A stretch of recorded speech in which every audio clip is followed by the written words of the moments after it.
Nightbeat starts right now. Uvalde District 3 City Councilman Pete Arredondo is stepping down from his seat. The decision made solely by Arredondo comes more than 5 weeks after he was sworn in. Arredondo has been absent from every Uvalde City Council meeting since. The Night Team's Camelia Juarez spoke with members of the Uvalde community about what this announcement means to them. This will allow people to begin to heal. Making headlines throughout the nation today, District 3 Councilman Pete Arredondo announcing his plan to step down from his seat. In a letter given to the Uvalde mayor and city secretary, Arredondo wrote the move is to, quote, minimize further distractions, end quote. A Uvalde community member who wanted to remain anonymous says Arredondo staying in that position was dividing the community. He's basically the sacrificial lamb, I think, in this situation, and I think it's probably best that he hasn't come forward to those meetings because they have been very volatile. Arredondo has been a key topic in the case of the Uvalde school massacre that happened back on May 24th. Since then, law enforcement has come under fire for not taking quick enough action during the shooting. Arredondo under the microscope as the Uvalde Consolidated Independent School District police chief. It was under Arredondo's command that police waited more than an hour to enter the school where 19 students and 2 teachers were shot and killed by an 18-year-old gunman. It was a wrong decision, period. There's no excuse for that. Kim Hammond, an outspoken member of the Uvalde community, says this resignation was the right move. He's still not admitting that he was the incident commander. I mean, come on. You're the third on scene.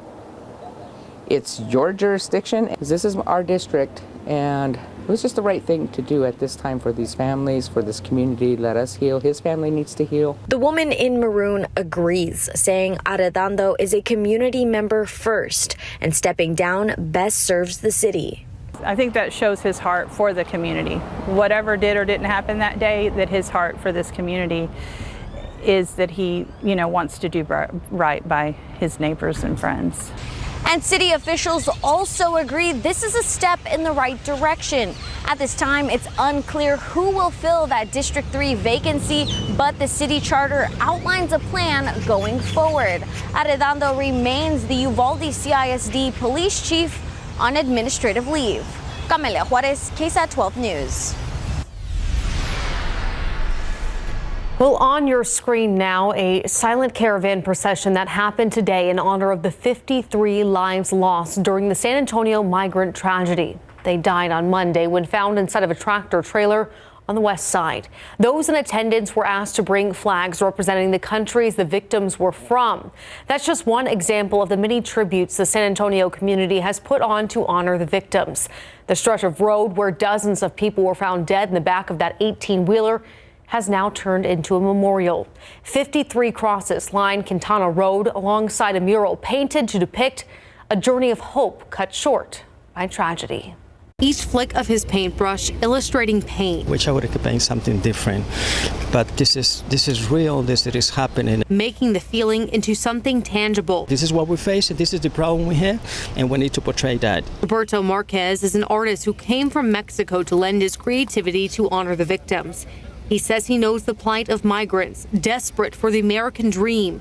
He's walked alongside them for years, calling them his brothers and sisters. We need to tackle this problem. We don't want it to go to the extreme, where so many people, losing their lives. Today, dozens of cars were stopped along the street. People coming to say prayers, lay flowers, honor the people behind the crosses. David Guzman and his wife are still taking in the tragedy. I feel very bad for all the immigrants that passed, and I feel for those that survived. They are hurting right now, so it's just it's a terrible thing. Water bottles are collecting here. Sandra Grace Martinez has handed out over 2,000 in just 3 days' time in honor of the people trapped inside the trailer who had none. All the waters are gone. We have people coming from Oregon, Colorado, California. She's watched as the memorial has grown by the minute, people not wanting to let the innocent lives go unnoticed. Beginning of a grief process that they can come, and as tradition here with Latin Americans and Mexicanos is to bring ofrendas, and they certainly have. A ceremony is planned for 30 days out from this tragedy to honor the victims and pray for the recovery of those survivors. It'll be held on Quintana Road at the memorial site. More victims from the San Antonio migrant tragedy are now being identified. That means they are one step closer to being returned to their home countries where they can be laid to rest. Here's the latest, according to the Bexar County Medical Examiner's Office. 19 of those total 53 have been positively identified. Those victims range in age for as young as 13 years old up to 38 years old. 8 were Mexican citizens, 6 from Guatemala, and 5 from Honduras.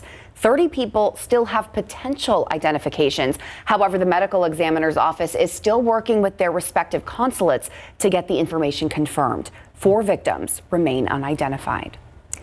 Now to the man who was allegedly driving the tractor trailer, Homero Zamorano. Court records show that he told authorities he didn't know the AC wasn't working in the trailer.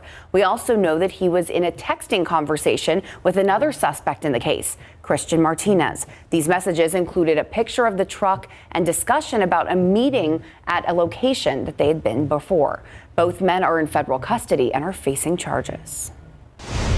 New tonight, a 15-month-old toddler is in critical condition after being abused by their foster parents. BCSO deputies arrested 19-year-old Marissa Salas and 24-year-old Thomas Torres on Tuesday. Deputies were flagged down while the toddler was having a seizure.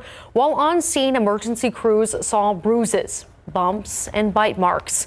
When the toddler was taken in for more examinations, a doctor found several fractures, burn marks, and a possible heat injury. The foster parents were taken in for questioning. They admitted to assaulting the child, throwing the child in the air, hitting the ceiling, biting, and spanking. Tonight, that toddler is recovering from emergency surgery. Both parents now facing charges and are in the Bexar County Jail on more than a $100,000 bond. We now know the name of the driver killed in a 2-vehicle rollover crash on Loop 410 Thursday night. The Bexar County Medical Examiner's Office identified the driver as Jake Harris. The crash happened on Southwest Loop 410 near Sulphur Springs Road. San Antonio police are still trying to figure out how the 2 vehicles crashed into each other. But after the collision, Harris's car rolled down a hill. Firefighters were able to pull him out of the vehicle, but he was later pronounced dead at the scene. The other driver was not injured. Police say no charges are expected to be filed. Well, 19 patriotic-themed barges made their way down the San Antonio River today as part of the Armed Forces River Parade. This is an event that goes hand in hand with the 4th of July weekend. The parade honors all 5 branches of the military, thanking them for their service. The route started at the International Center on South St. Mary Street and lasted about 40 minutes. Well, it was a hot day across South Central Texas, and if you were in San Antonio, I'm sure you saw a lot of those towering cumulus clouds from storms off in the distance. Scattered showers and storms out west, only isolated here in San Antonio.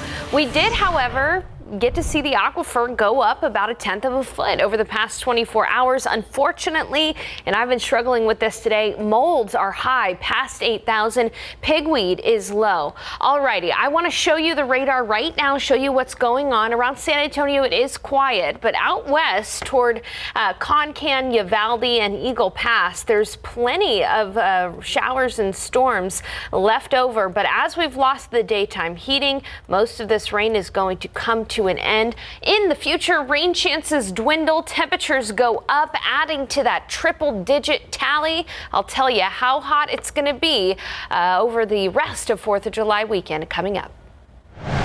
More than 5,000 flights delayed and hundreds canceled as we enter the 4th of July weekend. The cause of that chaos and what we can expect to see tomorrow.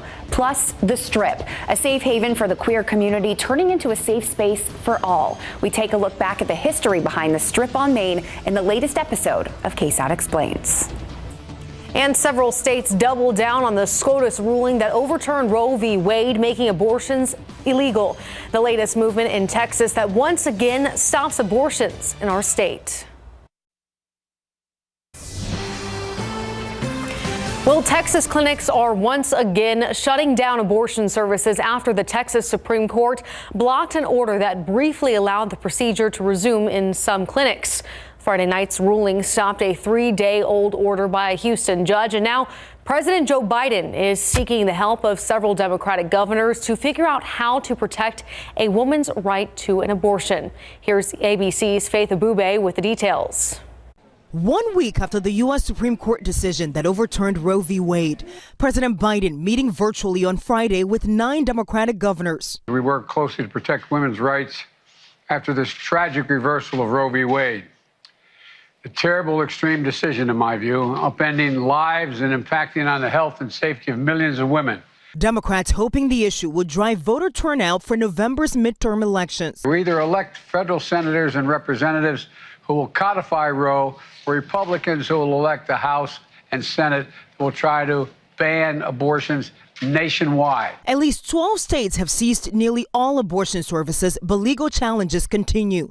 In Florida, a judge has blocked a state law banning abortions after 15 weeks. Bans in Kentucky, Louisiana, and Utah have also been temporarily blocked in court. It is very confusing for patients, for women, for pregnant people on the ground who are trying to figure out if the clinics in their area are open. In the coming weeks, 26 states in total are likely to severely restrict or ban abortion rights, while other states are looking to protect women's reproductive rights. Your zip code should not determine your rights. The New York State Senate taking steps to enshrine the right to an abortion in the state constitution. And in New Jersey, Governor Phil Murphy signing a law protecting women who come to the state seeking an abortion and the healthcare providers who perform those services.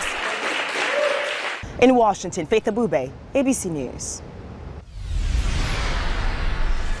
Well, watching fireworks light up the sky is, of course, a big 4th of July tradition, but the drought and dry weather are forcing a stop to that in some neighboring cities. On your screen now, let's look at a list of places that have canceled firework displays for the 4th of July weekend. That includes Bernie, Fredericksburg, and Fair Oaks Ranch. However, there are some places still hosting shows like Woodlawn Lake, Schertz, Leon Valley, and Helotes. On our website, we've got a full list. Just head to KSAT.com.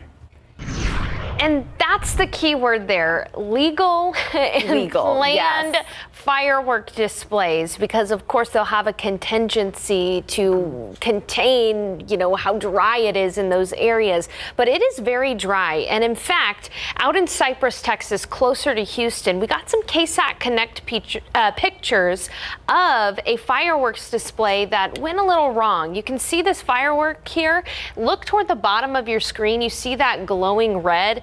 That is a grass fire that started from those fireworks. You can almost see exactly where those embers landed and spread out there. So this is the danger that we can see, because it is so dry out there. We've got extreme and exceptional drought all across the KSAT 12 viewing area, and it's just not going to get better anytime soon. We did see a little bit of rain today, but as you can see, that exceptional drought, or the top level of drought, inches in from the hill country into Bexar County. So we definitely need to be careful when it comes to those firework displays. Legal, the key word there. Take a look. There's still some ongoing rain though, but it's not going to be enough to put a dent in the drought. Most of that rain that's falling right now is just to the southwest of Uvalde. And earlier we had quite a bit of rain fall at Garner State Park. Down south toward Eagle Pass, getting a lot of rain, frequent lightning as well. Let's take a look and see how much rain has fallen out to the west and in parts of the hill country. Those are the areas that were in the bullseye for rain today. 24-hour rainfall totals in those areas come out to 2 inches in some spots. Anywhere you see this yellow, that's where 2 inches of radar indicated rain has fallen. And it does include areas near Concan and in parts of Uvalde County. But in San Antonio, it is dry right now. We really are not seeing any rain. We saw rain all around us today, but those showers and storms did end up falling apart. Instead, here's what we're left with. Today, the high temperature, 101 degrees, 5 degrees shy of a record, but well above average by 7 degrees. And even our morning low was warmer than average too. Today was our 24th triple-digit day. We did have some of that isolated rain because of an upper level trough of low pressure. You can see that swirl in the atmosphere there.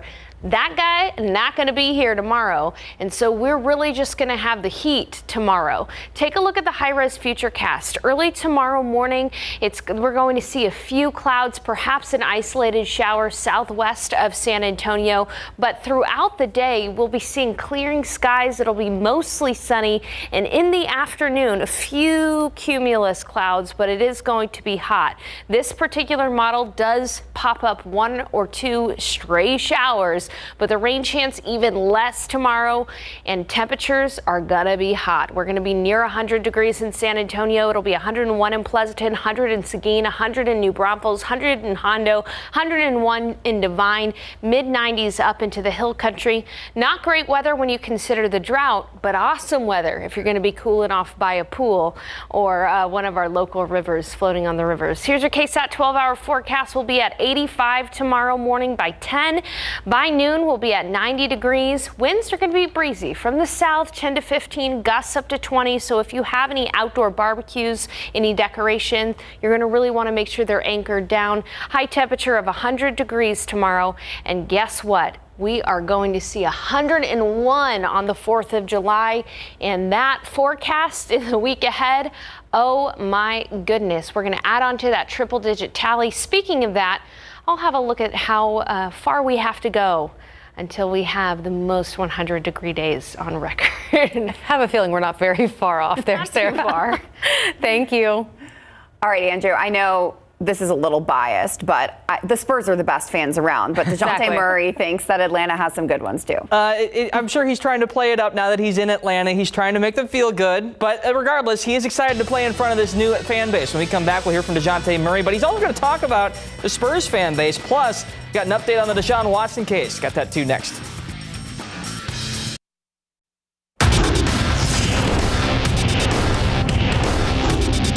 I'm somebody who pay attention to the crowds and just the atmospheres and stuff, and it was something that I would love to be a part of, and I'm thankful to be a part of now. Former Spurs guard DeJounte Murray says that the Atlanta crowd caught his attention when the Spurs played the Hawks last year, and he's excited to give them a reason to cheer in big board sports.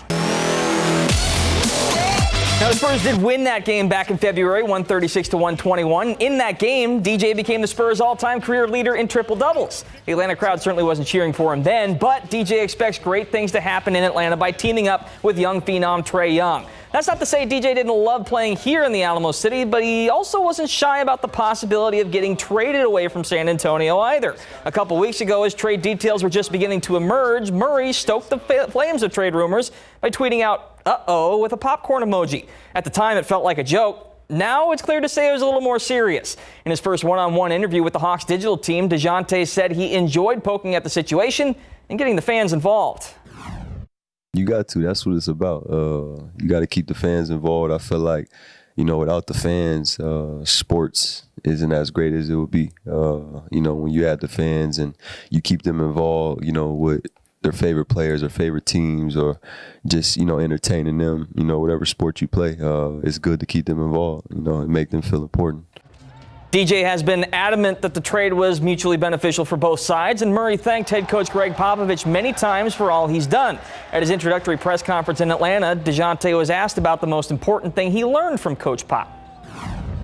It just helped me realize that, basketball is just a game and it's entertainment and it's our job. But at the same time, we still got to, find ways to make the world a better place, because we have a voice. And, he taught me a lot of that and just, just how to be a great man, a great father, and just all in one and leading to the basketball side. So he taught me a lot, that's a relationship that lasts forever. I know he'll be checking up on me all the time. I'll be checking up on him. And, like I said, I love him, and it's a relationship that lasts forever. So now it's Keldon Johnson's time to shine. The 22-year-old forward is currently one of the senior members on the team, and he's got his work cut out for him getting such a young roster ready to play. That hasn't stopped him from being the ball of energy and enthusiasm Spurs fans have grown to know and love over the past 3 seasons, and he's confident the Silver and Black will be ready to go this year. We do what we do. We come in, we're going to fight. We're going to play hard. We're going to go out there and compete. We're going to win.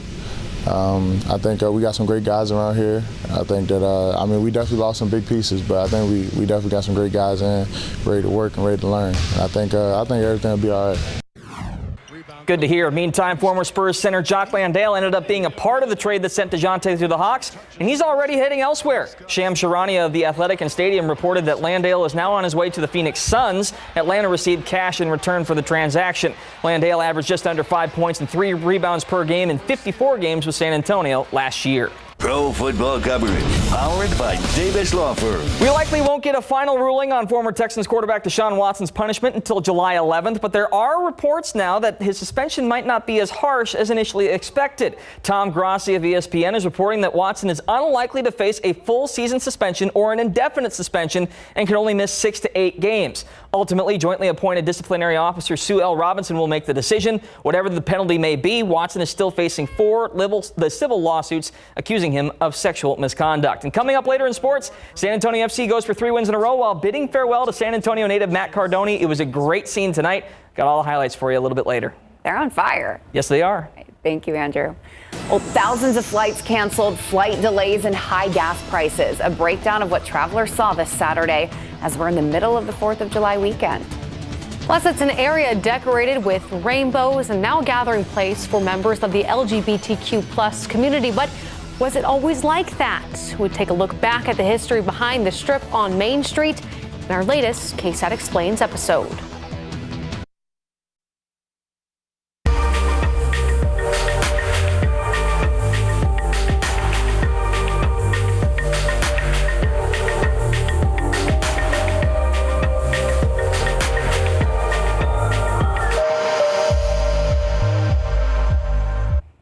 Well, Pride Month wrapped up early this week, and San Antonio saw its first ever Pride River Parade, along with the annual parade. The local LGBTQ plus community has a very unique story. Yeah, throughout that history, there's a place that uniquely became the community center. That's the Strip on Main Street, just north of downtown. And this week's KSAT Explains producer Dylan Collins shares the story of Main Street.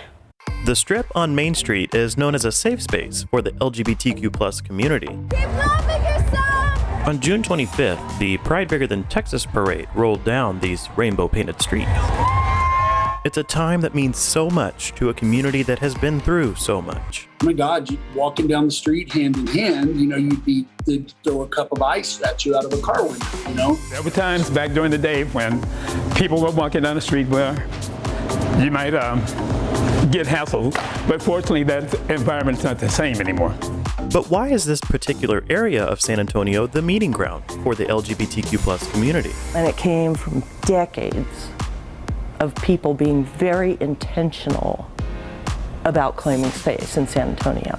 Melissa Golke is an assistant archivist at UTSA with a focus on queer history. She says in the 1950s and 60s, mostly white families began moving northward, leaving parts of the downtown area open for minorities and minority-owned businesses.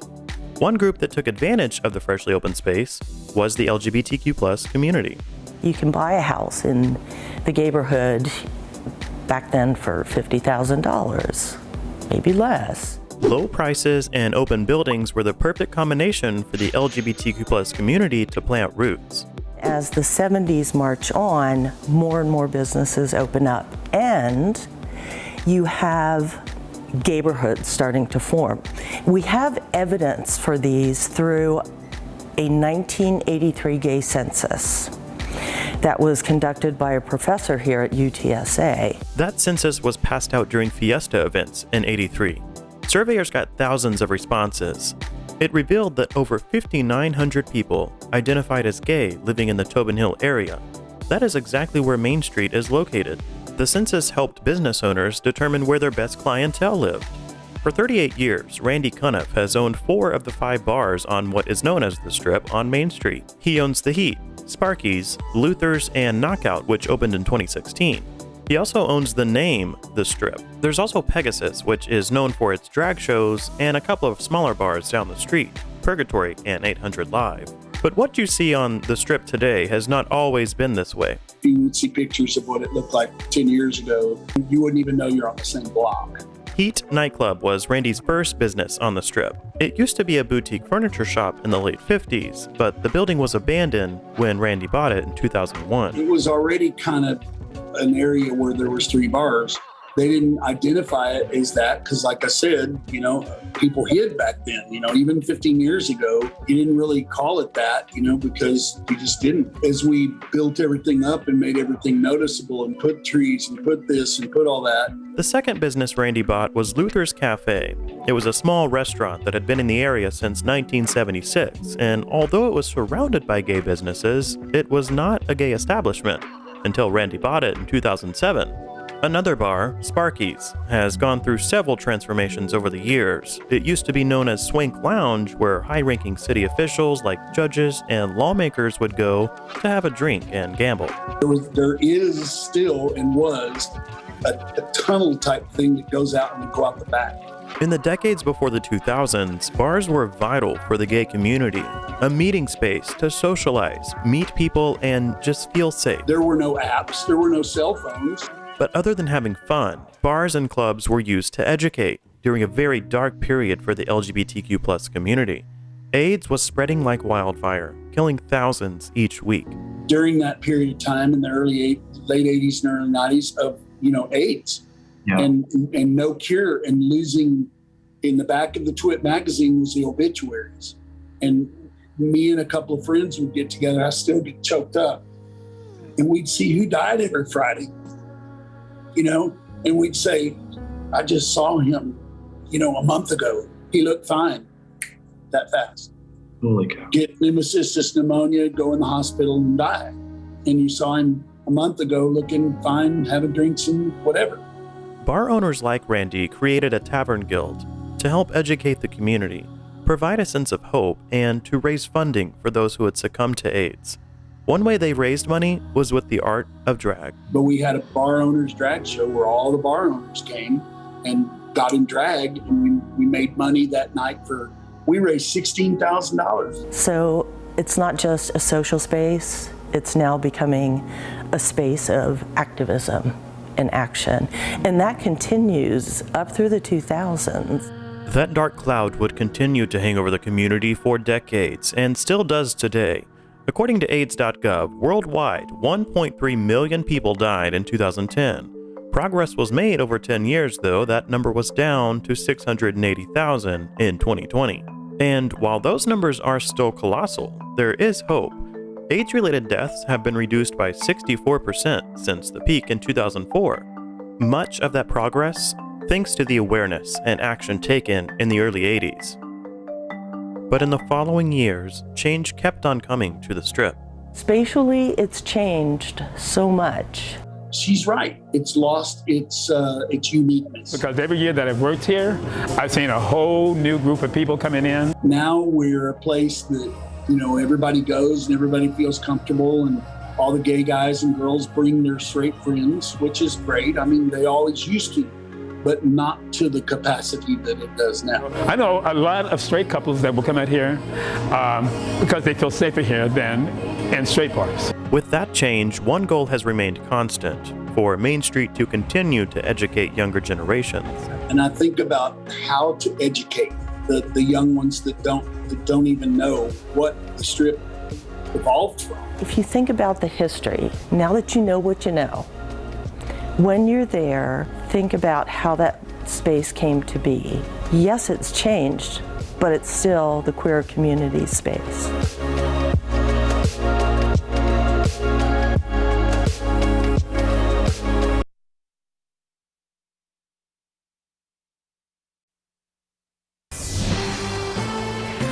Well, challenges on the roads and in the skies as an estimated 48 million Americans travel over the 4th of July holiday weekend. AAA estimates 42 million Americans plan to drive to their holiday destinations despite those high gas prices. The TSA officials say it screened nearly 2.5 million passengers Monday, the most in one day since the pandemic began. As of Saturday afternoon, the airlines canceled more than 600 flights and more than 4,000 flights were delayed. A similar scene on Friday, nearly 8,000 domestic flights were delayed, almost 600 canceled. A lot of taxpayer support went to these airlines in the last couple of years to prevent layoffs. But we saw a lot of people nudged into retirement, and that's clearly something that has left the airlines unprepared. Meanwhile, a computer glitch overnight allowed thousands of American Airlines pilots to drop their scheduled flights. The union claims about 12,000 flights through the end of July were impacted.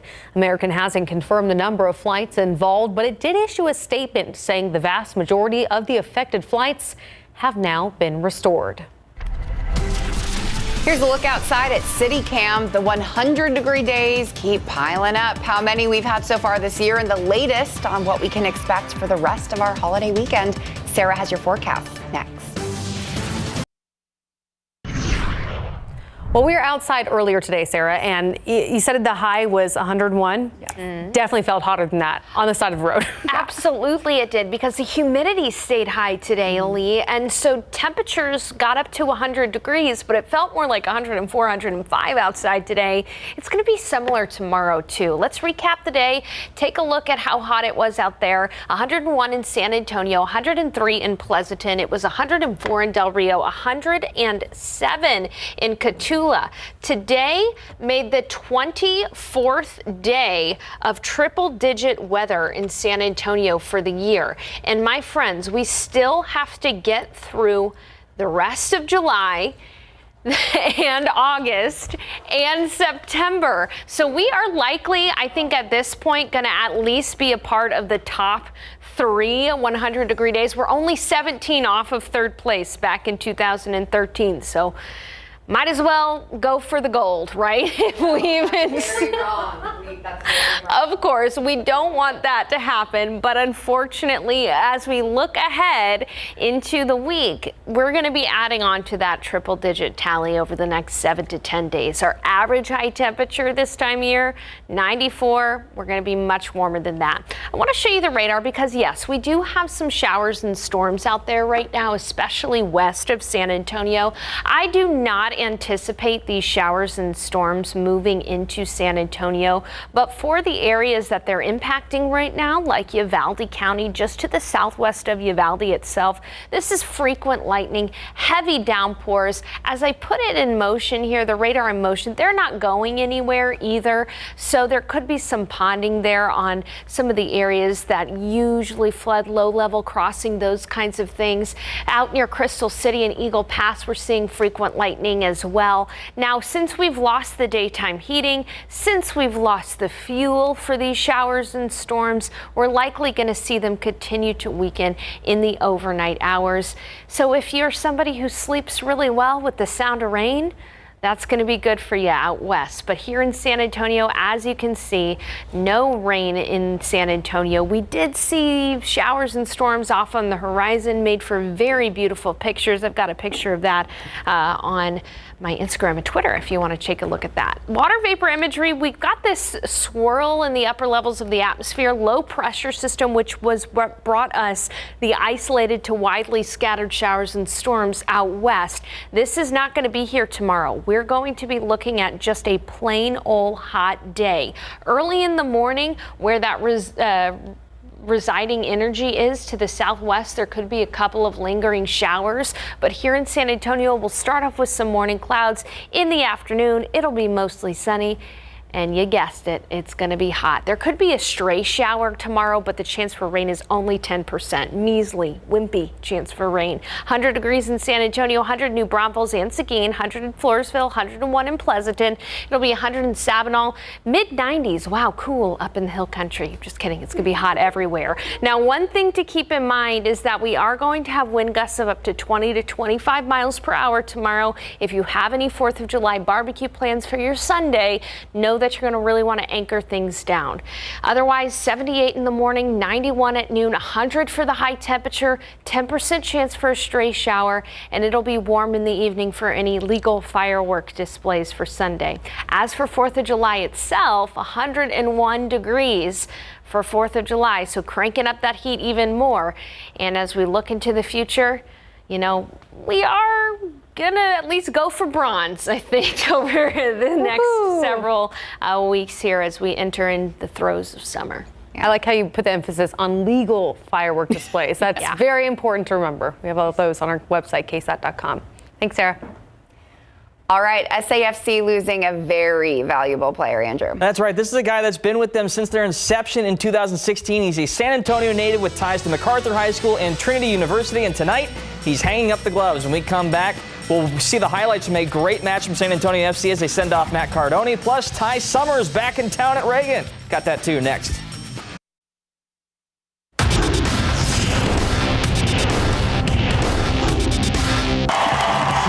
Substitution has been announced. Matt Cardone will come on for the final 15 minutes on his final night as a professional. Longtime SAFC goalkeeper Matt Cardone subbed in the 76th minute of tonight's match to a standing ovation from the home crowd in Big Board Sports.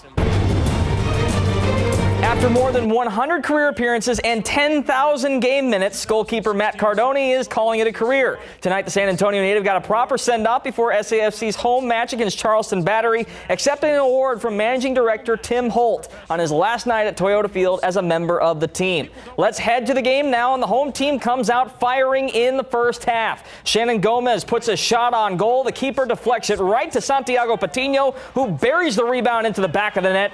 Perfect start for San Antonio. They lead 1-0 at the break. Second half, they keep the pressure on. Off the corner kick, the ball ricochets to Justin Dillon, and he drills it off Ignacio Bailone and in for a 2-0 lead. Perfect night for San Antonio FC. They cruise to a 2-0 win. For the first time since 2008, the U.S. men's soccer team will play in the Olympic Games. The Americans punched their tickets to the 2024 Games in Paris by defeating Honduras 3-0 in the CONCACAF Under-20 semifinal yesterday. Paxton Harrison, Alex Alvarado, and Quinn Sullivan all scored goals in the first half. They'll face the Dominican Republic in the tournament final tomorrow. Let's head to the majors, where the Astros look to continue their recent stretch of dominance at home against the Angels. Doesn't take them long to get on the board this day. Bottom of the first, Kyle Tucker slaps a base hit into left. Jose Altuve scores the opening run, and it's 1-0 Houston. Line keeps on moving. Next time up, Jake Myers drives one into left. That'll play a pair of runs, and it's 3-0 Astros after one. No slowing down in this one, though. Bottom of the second, Martin Maldonado absolutely hammers one deep to left. Hope the railroad operator likes souvenirs. That's a solo shot. Maldonado hit 2 of Houston's 5 homers on the day. Astros cruise 9-1. That's their 5th straight win. In New York, Rangers trying to snap a 2-game skid against the Mets. And this is going to help. Top of the second, 2 on. Cole Calhoun gives this ball an express ticket to the right field seats. No refunds. That's a 3-run homer, and the Rangers lead 3-2. Top of the fourth, now Calhoun back up to bat. And guess what? He's going to do it again, this time to left field. Calhoun generous with the fans in the Big Apple. Don't think they're happy about it, though. Calhoun with 2 homers on the day. Texas takes down the Mets 7-3. Pro football coverage powered by Davis Law Firm. Green Bay Packers linebacker Ty Summers returned home to San Antonio today to host a free football camp at his alma mater, Reagan High School. The former Rattler standout led participants in football drills with the goal of just finding a way to get better. This is a contract year for Ty. He and the rest of the Packers are looking for a way to get over the hump in the playoffs. But for the moment, he's just thrilled to give back to the kids here in the Alamo City. I love doing this kind of stuff, though, because I remember when I was a kid, you know, how much this stuff meant to me.